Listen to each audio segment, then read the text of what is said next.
Okay. The second case for oral argument this morning is Sean Leader Charge Appellant versus the State of South Dakota Appellee. For the appellant, we have Mr. Robert Conrad, an attorney from Pierre. And for the state, we have Ms. Bridget Hoffman, an assistant attorney general, also from Pierre. Mr. Conrad, you may proceed, sir, and you have 10 minutes. Or 20, excuse me. You got 20. Didn't make you nervous there, did I?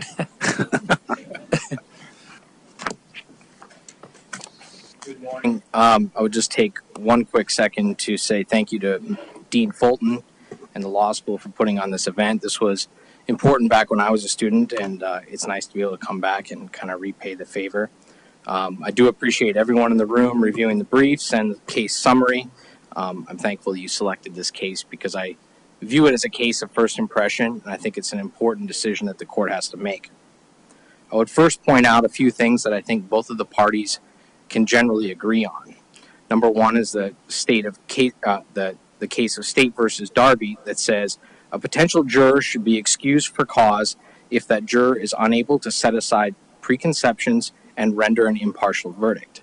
And in this case, it's our position that the juror that was left on the jury panel was not able to do that. The Sixth Amendment also allows the defendant a right to an impartial jury trial. It was our position that this did not occur in this case. Next, defense counsel did move to challenge number 31 juror Donna Brandis for cause, and that was overruled by the court. Neither the state nor the appellant exercised a peremptory challenge, and this is a unique case where a juror that did not say that she was impartial was ultimately allowed to sit on the panel. Usually, defense counsel or sometimes the state will strike that juror on a peremptory challenge. That did not occur in this case, so it's somewhat unique. In all the cases that were cited in the briefs, they dealt with instances where there was a challenge for cause that was overruled, but ultimately one of the parties used a peremptory challenge. This case is unique. Go ahead. Is that a default on the defendant's part by not using a peremptory? I don't think it's a default at all. I think if you look at the case of State versus Flack, which was a 1958 case that I think both parties cited, the Supreme Court here has said the defendant should not be compelled to use a peremptory challenge upon prospective jurors who should have been excused for cause. So it's the fundamental duty of the trial court to ensure that the jury that is selected is fair and impartial. And the defendant should not be forced to use peremptory challenges where the juror should have been excused for cause. But do we know, I mean, are we getting ahead of maybe this issue factually? Because maybe there was a reason why, and I know you weren't the trial counsel. I'm right on that?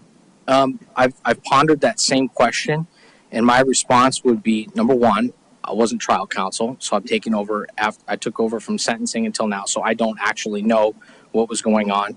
And number two, it was either intentional or unintentional. If it was intentional, the only logical conclusion would be that there were at least 10 other jurors that defense counsel found were more harmful. If it was unintentional, then I would submit to the court that that is an issue proper for habeas. And maybe there's a third option. We don't know, of course, but maybe the third option is that trial counsel interpreted the answer like Ms. Hoffman suggests, which is, yeah, no problem. I don't have any problem with that, Judge, which is kind of her argument. And all of that to say, none of us can probably in this courtroom speculate as to why trial counsel didn't use a peremptory. But maybe if we don't know that now, maybe we can't get to that issue right now. If ultimately we're trying to determine whether there was a Sixth Amendment deprivation of a fair jury,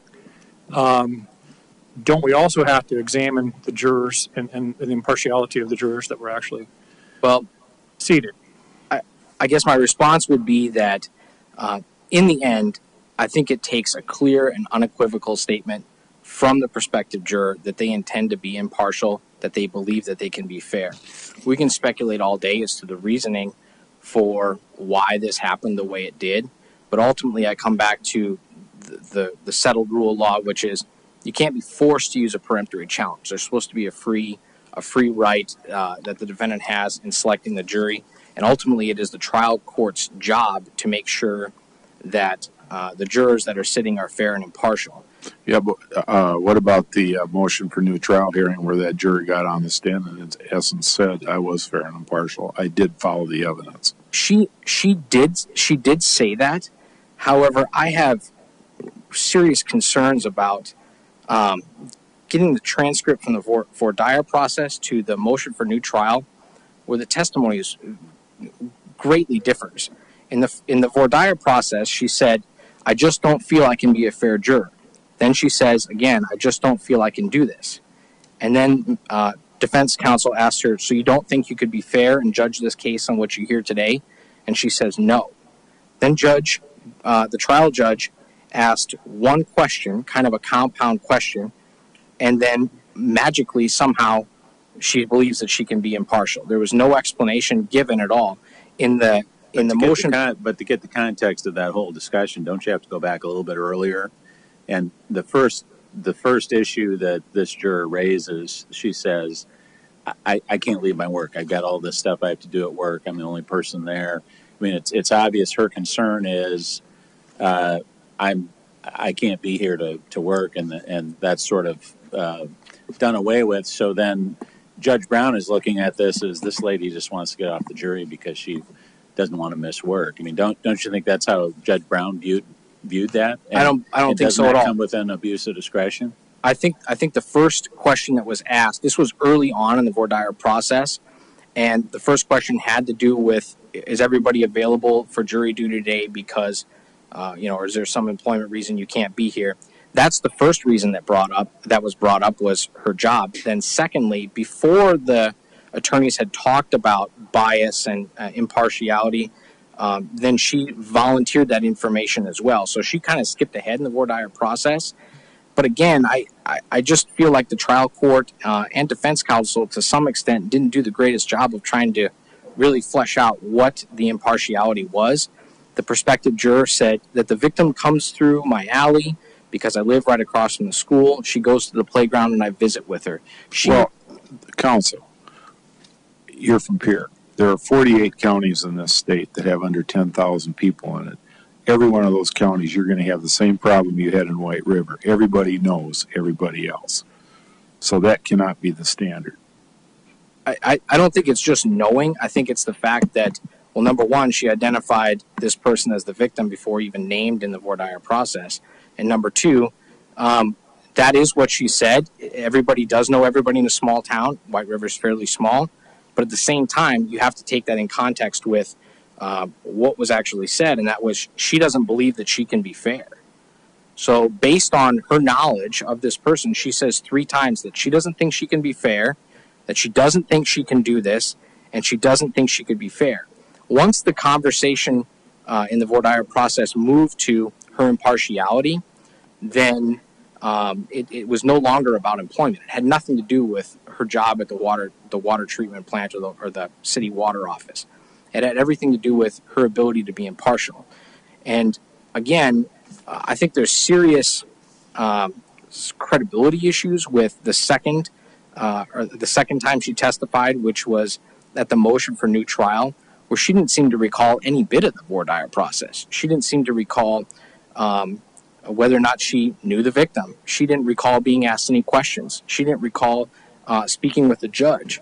So, when we get to that part, and you brought up your concern that there were credibility issues, don't we need to defer to the trial court in those circumstances with regard to judging credibility and the demeanor of the witnesses and ultimately making that determination? I think the trial court is probably in the best position to analyze the credibility, but at the same time, you still have to step back and look at that based on the entirety of the record. And I just don't quite understand the reasoning, again, when she says 3 times that she can't do this, and the court asks one question without asking her, where do your beliefs come from? How strong are your beliefs? Why do you feel this way? Do you believe you can set this aside? Those types of questions were never asked. And it appears as though she said the same thing 3 times, and then one question was asked and she changed her mind completely. And to me, it doesn't make sense that that just that one question would clarify the entire issue without fleshing out the details. So there are no details, so we're left with speculating. This is a veteran trial judge. This is not his first rodeo, and he is satisfied with her answer, and he takes it. And at that point, rather than the defense attorney saying, Your Honor, we renew our objection, they say, nice try, and then passes the whole panel for cause later. Don't the defense counsel have a duty to bring to the attention of the trial court through an appropriate objection why they think the trial court erred? And did that happen here? Well, I can tell you I would have definitely done things differently. I would have wanted to see the details, and I would have stated a better objection. However, it was a request that defense counsel made. It was overruled by the court, so I think that the trial counsel did move to have Juror Brandis excused, but ultimately the court overruled that. So I would say that that has been properly preserved for appeal. I would have made a better record had I been defense counsel, but I understand that there's a lot going on in the voir dire process, and I don't fault defense counsel necessarily for doing that, but it certainly could have been cleaner.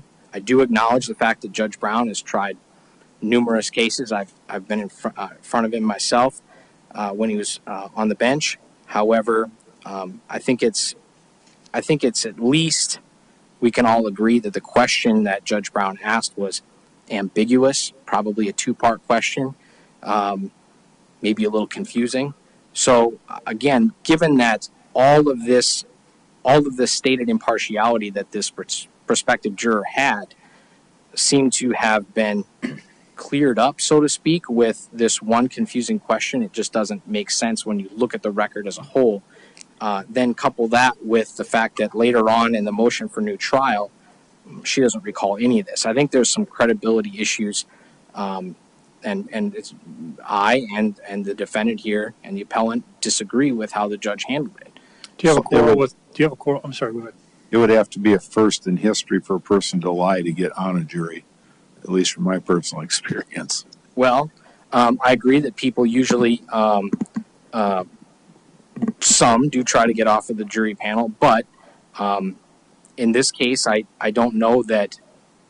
I mean, she came right out and said, "I don't think I can be fair," and to me, that's the ultimate question. I mean, that's the entire purpose of the jury selection process, is to figure out those that can be fair, regardless of where you work, your job, or your past experiences. But that's the ultimate issue. And then this juror says, I can't do this on the ultimate issue. And it appears to have been overlooked by defense counsel. It appears to have been overlooked by the trial court judge.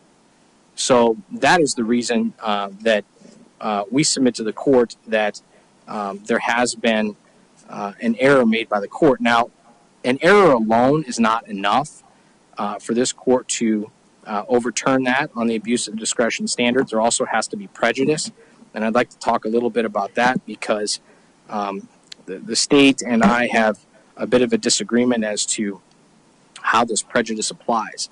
It's the appellant's position that presumed prejudice is still very much alive, even though there was the Verhoff decision that cited United States versus Martinez-Salazar, a 2000 case. And what I mean by presumed prejudice is that in this case, as I've already stated, the appellant was forced to pick between using peremptory challenges or leaving this person on the jury.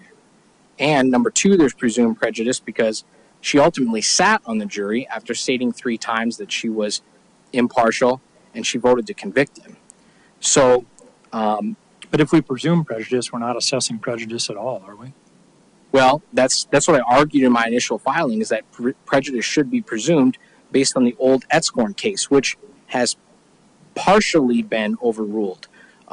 What the case of United States versus Martinez-Salazar said, which is a case that was adopted by this court, stated that if a defendant elects to cure the erroneous refusal of the trial judge to dismiss a potential juror for cause by using a peremptory challenge, and he's subsequently convicted by an impartial jury, then he has not been deprived of a right. In other words, if the defendant clears up the issue by using a peremptory challenge, and the resulting jury panel or the resulting jury is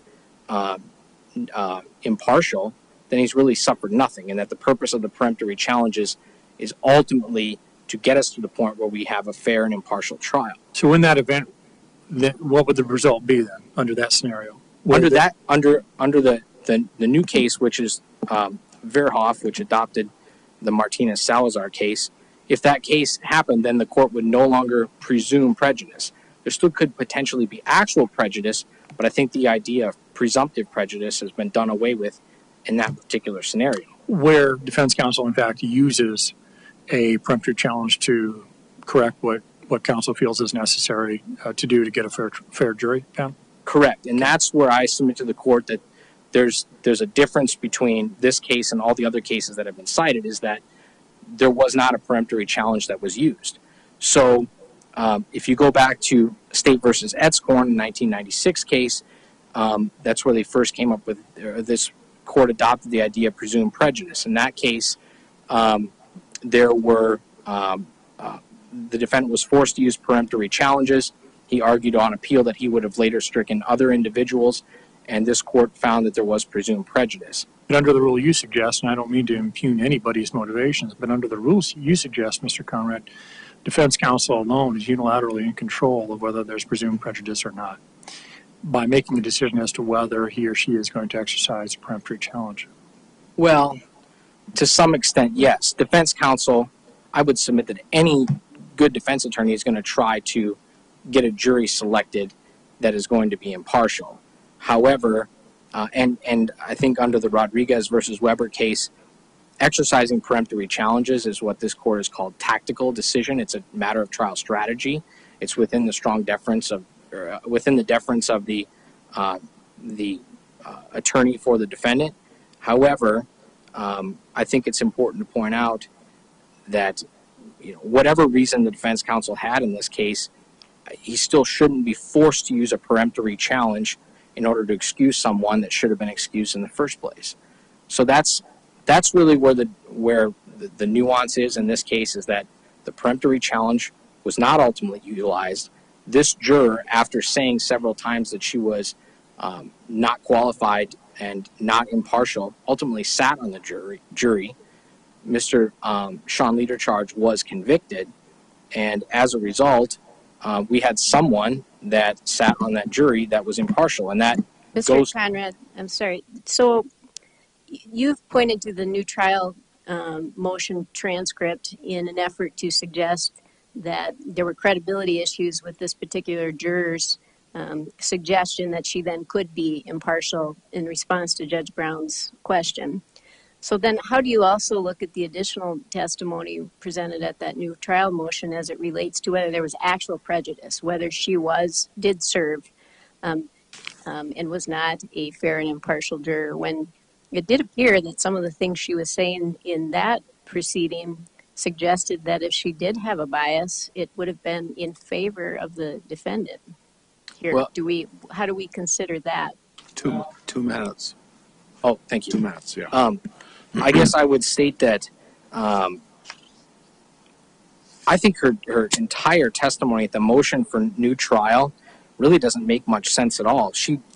Although she says that's what she decided, she says she doesn't recall the voir dire process. She doesn't recall talking to anybody. She now says that she doesn't know the victim, and she doesn't recall any questioning. But yet she also answered, and I think it's important to point out that she was asked if she answered honestly and truthfully all the questions during the voir dire process. And her answer again was yes. So she says she answered truthfully before, and now she testifies that she doesn't remember anything. So I don't think there's much that we can pull out of. I'm referring to her statements about her suggestion that from other witnesses as well, that she had been making statements that suggested she was aligned with the defendant. Well, the motion for new trial had a little bit different angle, and that had to do with, it was our position that she had not disclosed all the information that she knew. But I'd go back to the original voir dire transcript where she says that she knew the victim, that the victim goes through a hall, the alleyway, and that she visits with her on a fairly regular basis. And that because of that, in the next sentence she says, because of that, she just feels like she cannot do this. So I think in the new trial transcript, she testified that she answered truthfully. So I think it's a little bit of a mixed bag with her testimony. Aren't you making some presumptions there that her saying she knew the victim presumes that she would be more in favor or inclined to believe the victim? Well, I think the appropriate standard is whether a juror can be impartial. Whether it's one way or the other, I think that the ultimate decision or the ultimate juror has to be impartial. And she's clearly expressed some impartiality, and it was never clarified, never fleshed out the details. So at the end of the day, again, we can speculate what her reasoning was. But Your time has expired, counsel. Yeah. Thank you. For whatever reason, I guess I am out of time. Yeah, you're done. Cool. Thank you. Thank you. But you'll get 10 minutes for rebuttal. Yep. Thank you. Okay, Ms. Hoffman, you have 20 minutes.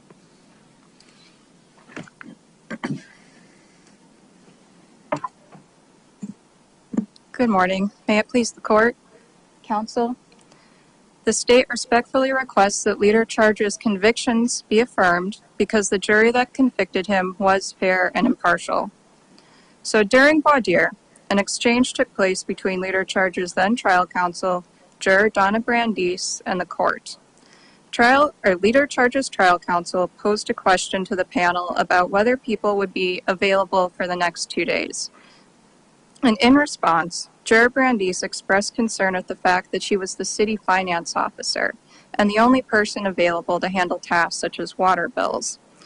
She also indicated that she knew both sides of the family through a professional contact because they came into the city finance office, that she knew the victim because the victim came through her alley on the way to the playground, and she did indeed initially express doubts about whether she could be a fair juror.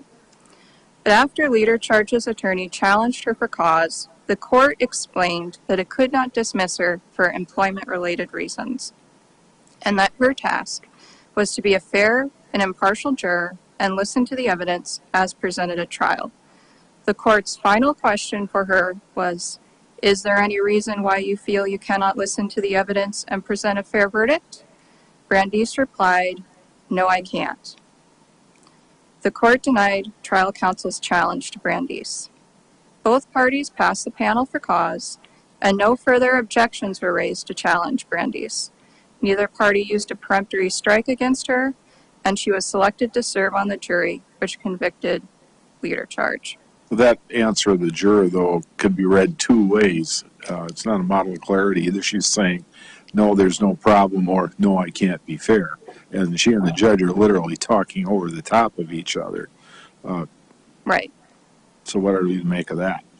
So in situations like this, the court has stated that when there's contradictory evidence, or it could be interpreted in more than one way, a finding by the trial court is conclusive either way on appeal. And this is because this sort of case is reviewed for an abuse of discretion standard.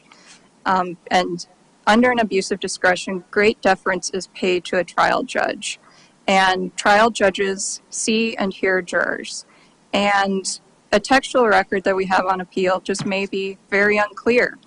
And there's only so much that one can glean from the trial record, which is why deference is essential, because a trial judge will see a visual cue or hear an auditory cue that there is no record of. So here, while it could be interpreted in either way, the state posits that Brandis's response is indicative of understanding what her duty is, and that she could not think of any specific reason why she could not be fair.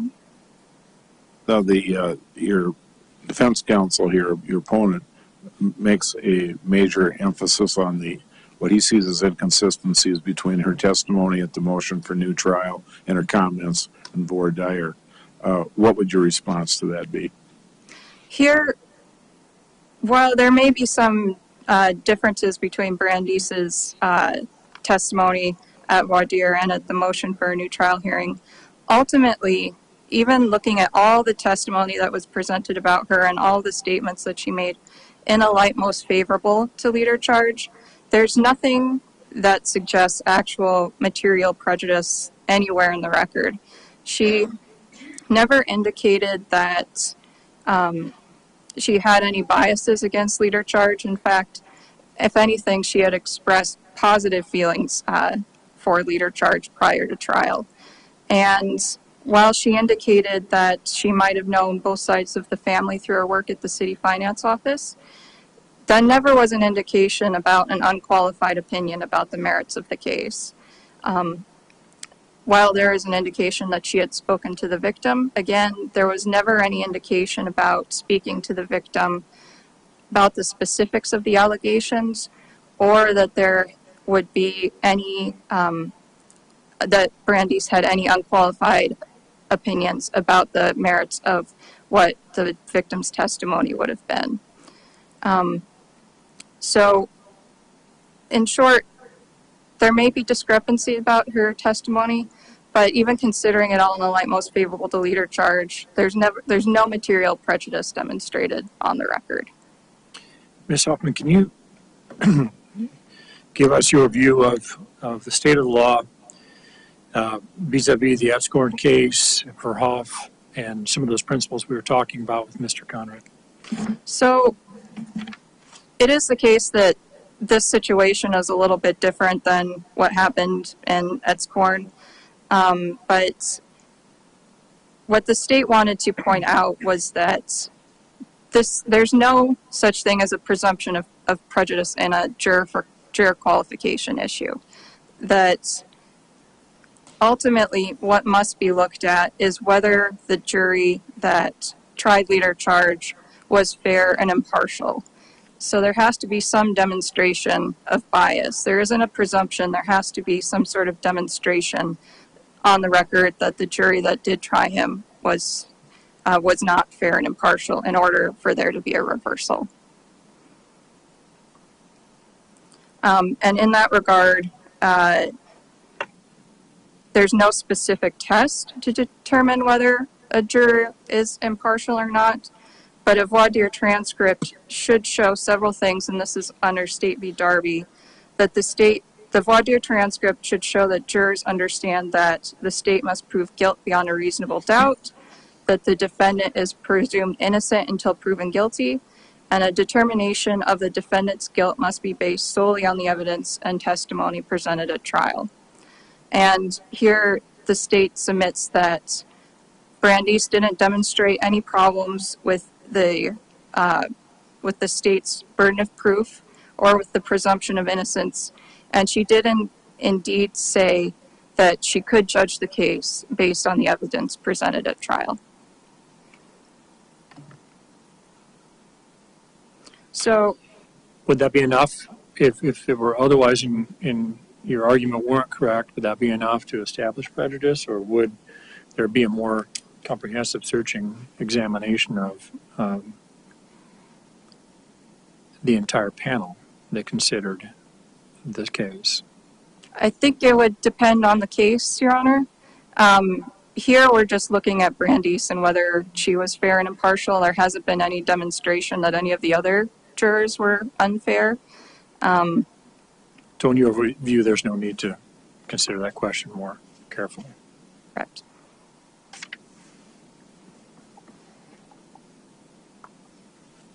So here we don't just have the voir dire transcript and the deference that we pay to Brandeis' final response to the trial court and what his understanding must have been. In this case, we had the motion for a new trial hearing, and the court even had a chance to reconsider its prior ruling regarding Brandeis at voir dire and affirm his understanding of what had happened at voir dire. The court confirmed its understanding that Brandeis was indeed most concerned with employment, and her response indicated that she could base her decision solely on the evidence presented at trial, and the court concluded that the jury had been fair and impartial. So that was one consideration that the court looked at and made certain findings and conclusions about. And finally, we also need to look at the response of others at voir dire. The court's interpretation of Brandeis' response at voir dire is supported by what the parties did at that proceeding. No further questions were asked of Brandeis.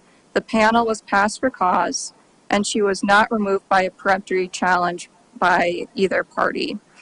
And whether that necessarily waives Leader Charge's challenge or not, at minimum, it's persuasive evidence of what Brandeis' demeanor must have been, and it further supports the trial counsel's interpretation of her response.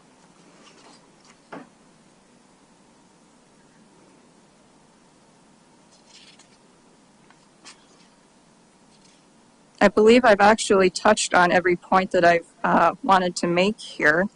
So if the court has any further questions. Well, nobody has ever been chewed out or chastised for quitting early. Thank you, Your Honor. Thank you, Ms. Hoffman. Hey, Mr. Conrad, you have 10 minutes for rebuttal, sir.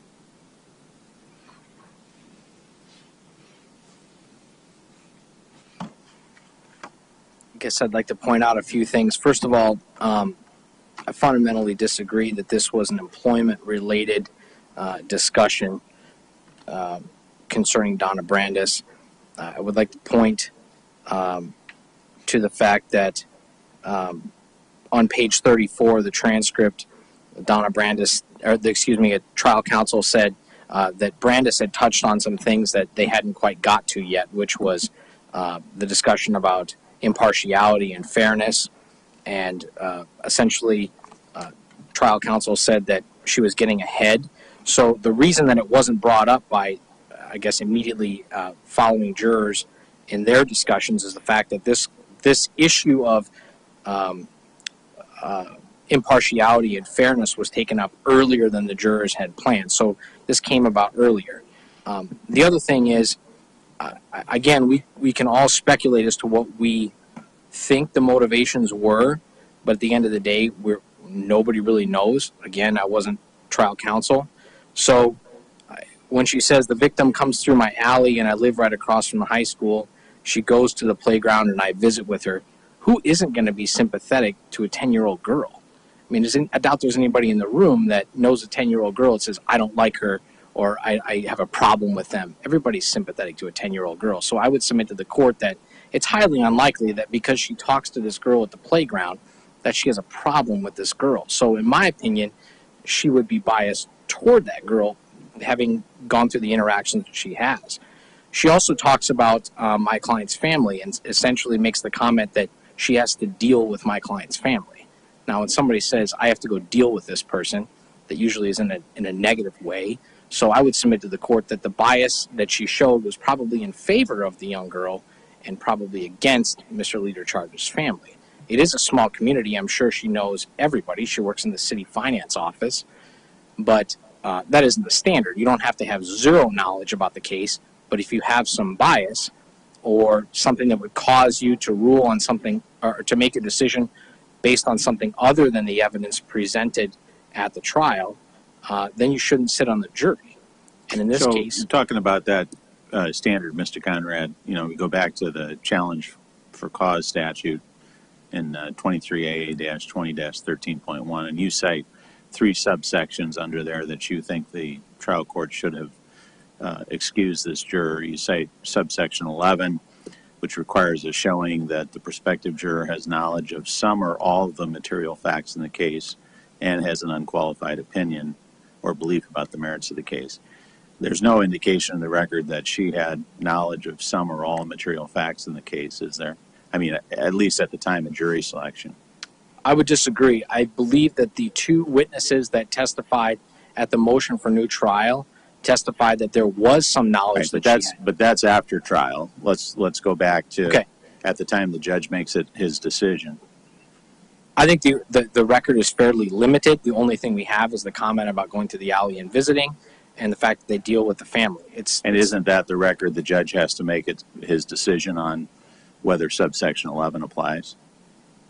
Correct. And it's our position that there was nothing done by the trial court or defense counsel to try to figure out exactly based on that limited information that she gives the court, and then she says that she can't do this and she can't be impartial, I would have wanted to delve into that issue and say, what are your specific reasons? What have you been told? This could have been done at sidebar. This could have been done not in front of the jury. There's a way to get this information out. And like I've told you previously, I see this as either an error by the court, or if this court rules against me, then potentially an error by defense counsel. So really then your argument is down really under subsection 21 of the statute, which says a challenge for cause for actual bias showing existence of a state of mind on the part of the prospective juror. And then the court, in its exercise of its sound discretion, the juror cannot try the case impartially without prejudice to the substantial rights of the party. So the court has to find both that the person can't be impartial from what the court has, and that this juror is going to be prejudicial to the substantial rights of one of the parties. Isn't that really the standard you're under? I think so, and I agree that of the three sections that I cited, that subsection 21 probably most closely applies to the facts in this case, that she can't be impartial, and yes, you have to show that she can't be impartial, and that there is some prejudice. We talked about the prejudice earlier. We've been through that a few times. I would like to just follow up a little bit on the notion that like Edscorn has been done away with. Again, I think there is a part of Edscorn that is still alive, and that is the part that has to deal with whether or not there is presumed prejudice. I think in this unique situation, this sliver of Edscorn that's is still going, because Verhoff and Martinez Salazar dealt with situations where a peremptory challenge was used to clear up this issue. We don't have that. Because of the fact that the court made the error, this was essentially defense counsel was put in a position where he was compelled to use a peremptory challenge or allow this juror to sit on the final jury that ultimately decided Mr. Ledercharge's guilt. For those reasons, I think that there is presumed prejudice because the trial counsel was forced to make that decision, and number two, that she voted to find him guilty.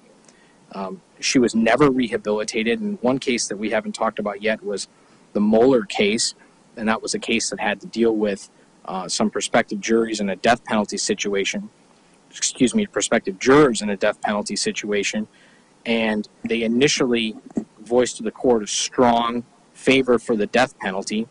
Then there was a long discussion on the record as to where those feelings come from. Are they able to put that aside? There were examples given. There was a long discussion about trying to rehabilitate the prospective juror so that she could fairly answer the question, does she believe she can be impartial? In this case, this never happened. There was no rehabilitation of any kind, whether by the trial court or the prosecutor, Mr. Pahlke, in this case.